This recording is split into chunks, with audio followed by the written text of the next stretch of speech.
Coltrane, a teenager living in northern New Mexico. I love dogs, working with my hands, building things, and I love to eat. I'm a budding chef and I want to share my passion for cooking and trying new foods with you. Welcome to Colt de Cuisine. Hey everybody, in this episode we're going to hit up a coffee shop remix. We're going to go hang out with Justin and learn to make coffee today. It's going to be awesome. It's a hidden gem. It's downtown Santa Fe. Kind of secluded, but yeah, it should be really fun. What made you decide to open a coffee shop? That was in part with my wife. I was always doing this, always inviting people to my house to play, serving drinks or whatever. Oh. And then my wife came along. She opened a business, and I saw that she was doing something that she loved, and she saw me in a job wanting to do the same thing. And after having an office right next door to Remix, like right across the hall, we'd walk into this space and drink some coffee, eat some ice cream, because this was the ice cream shop space. Mm-hmm. And we walk around town too and have coffee and just think, like, what do we want to do? What do we need? We're always looking for something to vibe with. And we couldn't find something that vibed with us, that loved music as much as we did, that liked providing service as much as we did. And so we thought, well, let's take it upon ourselves to go create something that we want to see. And she has been a promoter, wanting to DJ. She bought equipment, but never really got into it. Myself, I've been DJing, always did this. The combination of these two desires created something like this, where she was able to envision how she wanted to see it. I was able to envision how I wanted to hear it and taste it. And it was just kind of luck that two of us wanted to do very much the same thing. She had written a business plan about creating a coffee shop in college. I had always worked in coffee shops throughout my college years and young adulthood years. And it just made sense, and this was something that we wanted to do. It's something that I love doing all day. Like meeting you here this morning, I love it. I was like, all right, listen to some music, drink some coffee is, like, to me, the perfect day. And I love repeating that perfect day and providing a chance for other people to experience it. It's very cool. I like the concept. I think you executed it amazingly. Thank you, Coach. Coffee shop's excellent. I like it. Thank you. What type of drinks are we gonna make today? Today we're gonna do a mushroom mama drink. Okay. And espresso pool, and we're gonna combine those to do a mushroom drink latte with espresso. Okay. What's like the process that goes into making some of these drinks? So it starts off, first, if you're gonna do espresso with a very well-tuned pulled shot, and so a lot of the work is prepping the shot, making sure that the grind is perfect, or at least as perfect as you can get it, making sure that you got all the right tools, and then when you press that espresso shot, quickness in delivery. If you're making a latte, consistency in foaming the milk. And so all these things are done right, before you put it into the cup, and you use specific tools for each job. So today I'm going to try to go through the process quickly, but enough to show you that plenty goes into making a latte before you put it out there. Very cool. What would you say your favorite drink here is? Like I tell everyone, it's a real simple one. It's finely pulled espresso with maybe a little bit of hot water in it to add, but usually a 2-ounce shot of espresso is my favorite drink. If I'm being a little wild, the Chai Town from Bliss Point Pharmaceutical, or the Eye of the Tiger, which is the Mushroom Mama Cordyceps Black Pepper Turmeric Mix. Okay, what's the mushroom elixir that you use? Like, what's in it? So the Mushroom Mama mixtures, two of them have 5 mushrooms in it, which we'll be doing today. And one of them has, the one I like, is the Cordyceps mushroom with the black pepper and turmeric. The other blend is chaga, maitake, red reishi, shiitake, and cordyceps. Okay, very cool. All right, should we go make some drinks? Yeah, let's do it. So, let's make the drink. All right, let's do this.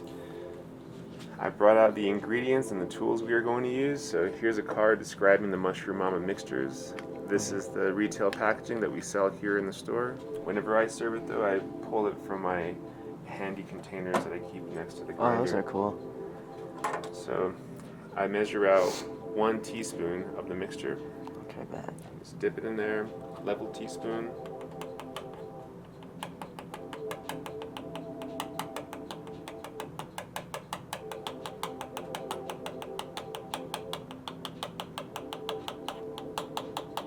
This is hard work. Yeah. What's even harder is when you have people back to back asking for different drinks, and you have to be precise, but also quick. That's the key feature in the coffee shop.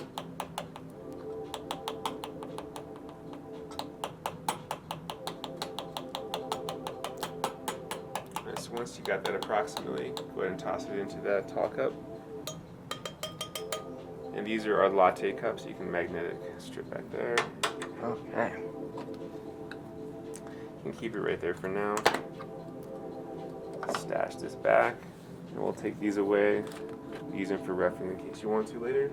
Okay.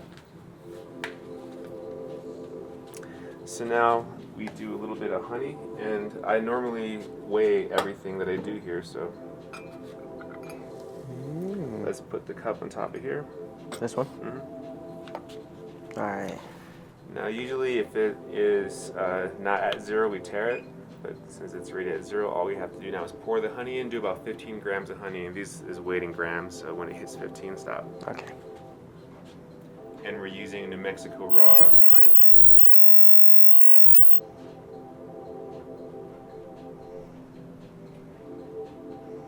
There you go. Damn, that's super accurate. Perfect. Yeah, and it's about consistency also, so you have a quick way to know when is when. Okay. So once we got that base, I'll add about 2 fingers worth of water. Okay. And you can use this hot water spout here. Just lift it up, right?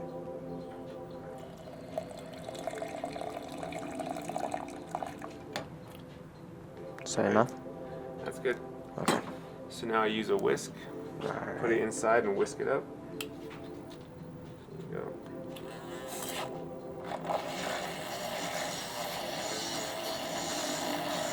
Yeah, that's good there.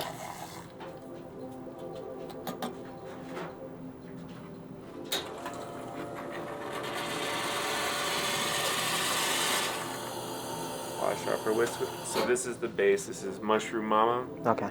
raw New Mexico honey, and hot water. It smells really good. Right? So put that to the side and hand me the scale. The next thing we're going to do right now is pour some espresso or pull some espresso. So let's tear this out. Okay. We're going to weigh our portafilter. And in the hopper is the Clandestino espresso that we get from Los Angeles. Okay. We have chosen them for their flavor profile of their espresso, which when I try to pull the espresso, I attempt to get chocolate, cherry, and molasses flavor. Okay. Now this is a matter of grind size, time, and pressure.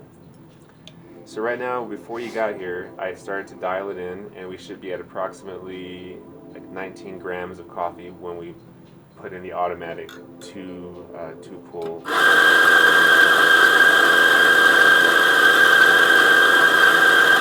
Measurement. Oh. And so when you pull it, or when you get the grounds into the portafilter, you want to keep it as even as possible. A lot of good grinders will level it out without too much work from you. Seg was a little lopsided. Mm-hmm. I don't want to disrupt the coffee too much, so I'll give it a couple taps, level it out a little bit, weigh it. So that's 20.3. That's a few more grams than I would like, than I was trying earlier. That was successful. So I'm gonna very gently, in a circular motion, dump off a few grams. So at 19.8, I was doing 18.7 last time, and it was flowing a little fast. So I'm gonna try an experiment and see what 19.8 is gonna flow like. Okay. What I'm trying to get is a flavor, but also there's a time and weight parameter that I'm trying to hit, which is approximately 18.5 in the basket of grams of coffee and a 35-second extraction. Okay. And I'm hopefully getting around 35 grams of coffee after that. But we're doing a 19 point, what was that again? 8, I think. Yeah. A 19.8 weight. Important as well as pulling the coffee is your stance. Okay. And so when you do this all day, you don't want your body to do things that will cause it to have pain later. So I choose to do a stance where I'm sideways. I lift my arm that's holding the portafilter up a little bit higher, and then straight down, I go into the basket. And with just enough pressure, push it down. And what I want is the coffee to have a level surface. All around it? All around it. And as you get better and better, you can start doing it without a lot of thought, but at the beginning, one must pay attention to their stance, their position of their hands.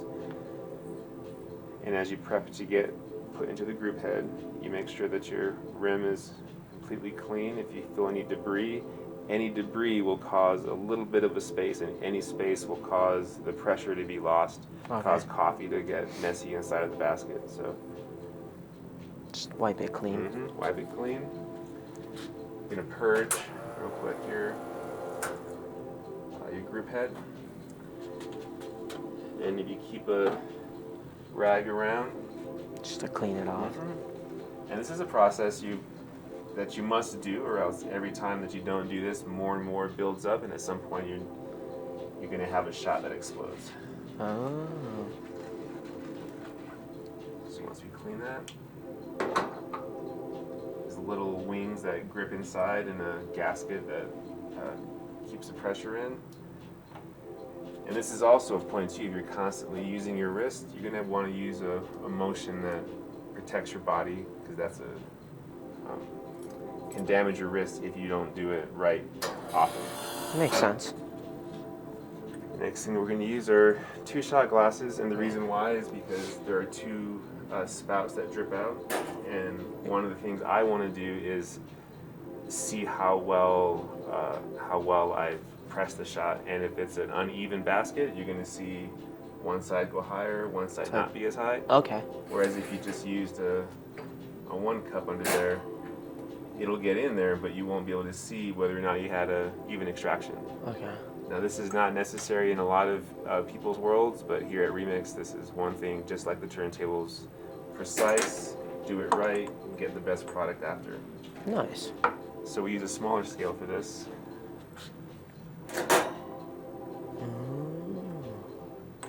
And I have this set to, when I put the shot glasses on, it'll tear it by itself, it'll set to 0, and as soon as it feels weight go into the cups, it'll start the timer.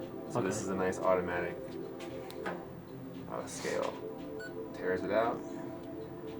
I'm going to do a manual pull, which means that when I press it, it's going to keep going until I stop it. Okay. And once again, I'm going for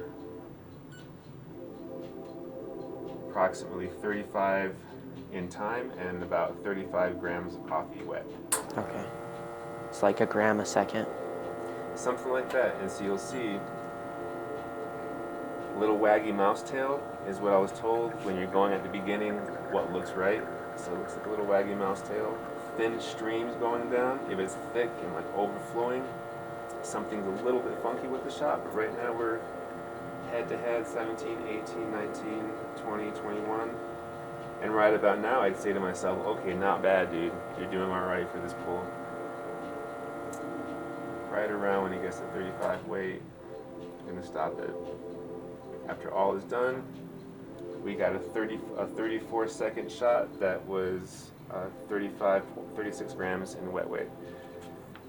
Now, you can use a small, this is like a classic espresso cup. We just got these, they're kind of fun. I like drinking out of these, but today, because I wanted to show you a little clear, we're gonna use a clear cup. It's a cool cup. Yeah, so you're gonna keep it over here actually. And I like weighing every time we do stuff, just to know.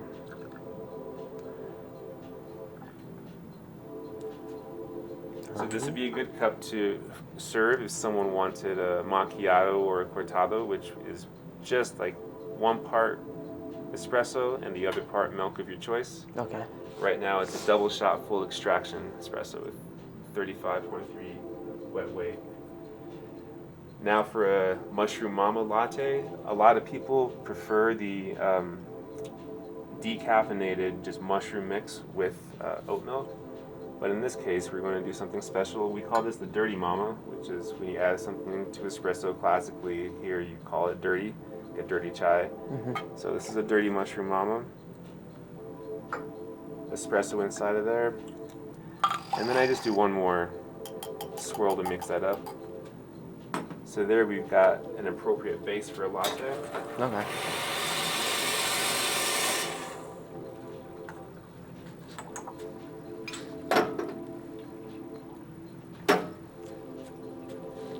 Now for milk.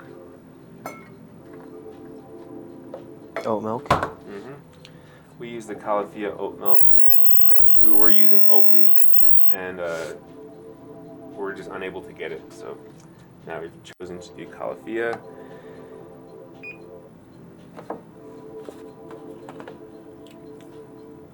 So pour the oat milk up to the bottom of that divot there. Okay.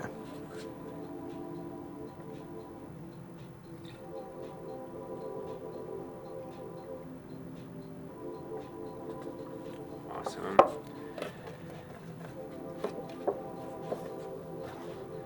Now the next step is to steam the milk, and there are different ways to steam the milk. I'm going to show you one way that is it's kind of quick and easy.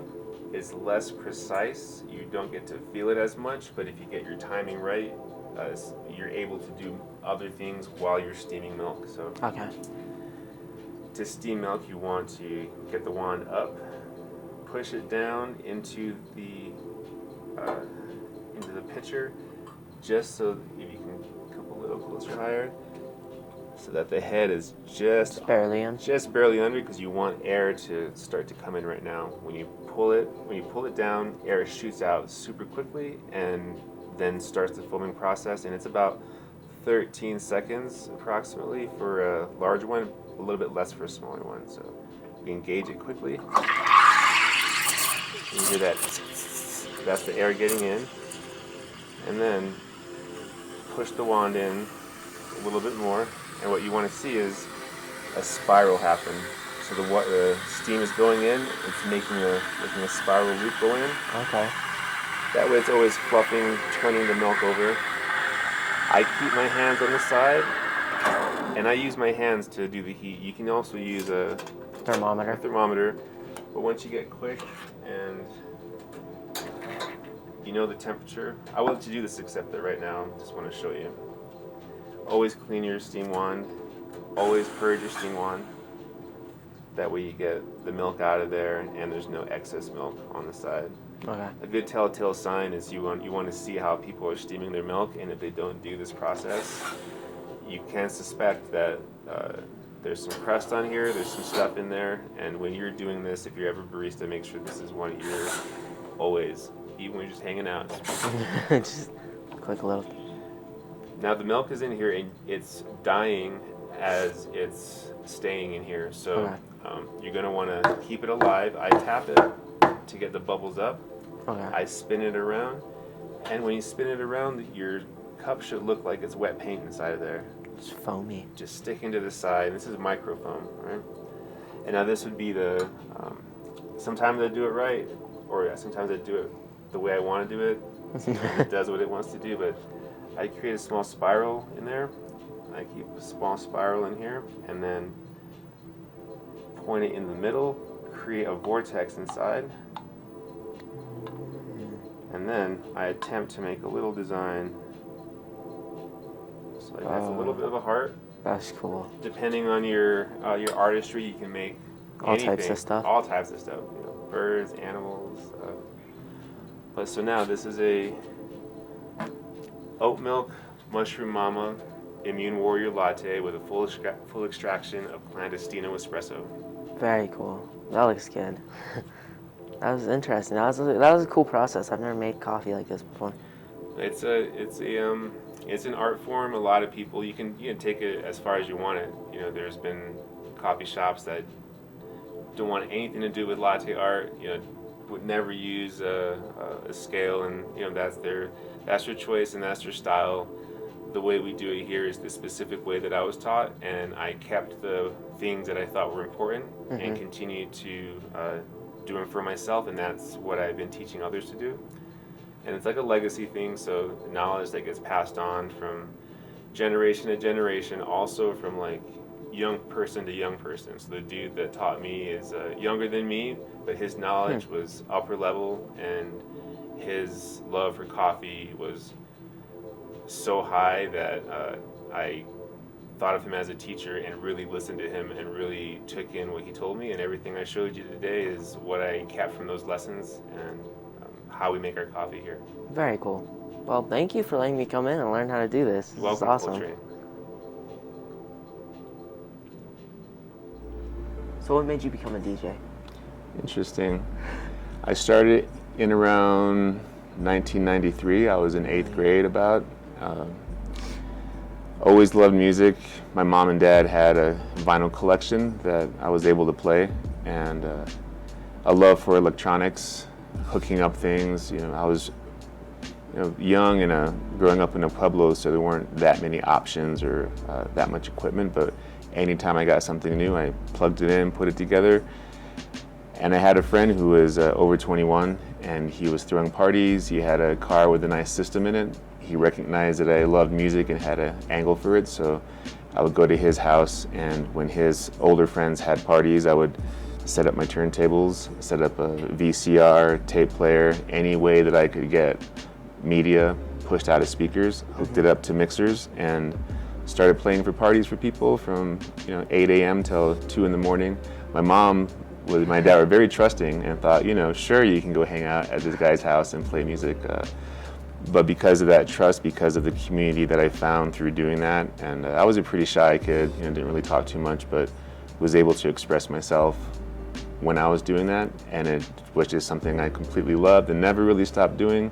Went to high school, did school, went to a little bit of college, a little bit of that, but always in the back of my head was this one love I had. Ended up living in Santa Fe and put out my turntables and called the community, and the best friends I had were all DJs, and the best community that I had that supported me all were in the DJ community, and never really ventured much further than that. Like, it started super small, but it grew with strength and quality of life. People that I met were really interested in this, and it fit my personality of being like super interested in something and then wanting to just do more and more of it and then share it with people. So, DJing was super easy. It was kind of young, it was kind of new at that point, so not a lot of people were doing it. I had to teach myself how to do it, and once I knew how to do things, started teaching others. But that was basically my beginning, but it has also been the continuing of how I've done it. All right, so this one here I chose this morning because it was a record that I knew from a long time ago, a record that has been sampled many times. Every time I play it, I always hear something new, and that's, to me, one of the magical things about vinyl is, first of all, it's like tangible. You can grab it, it wears, so you have to care about it. You have to be aware of how you're playing it, where you're putting it back to, and part of that is like the lifestyle of this place. Very much like working the bar, you have these specific tools for the specific purpose, and you do it in a specific order to get optimal performance. And to me, it's super fun, grabbing the needle, putting it on the record, and then now we have this brain that we can now use to adjust, do different effects when you're adjusting.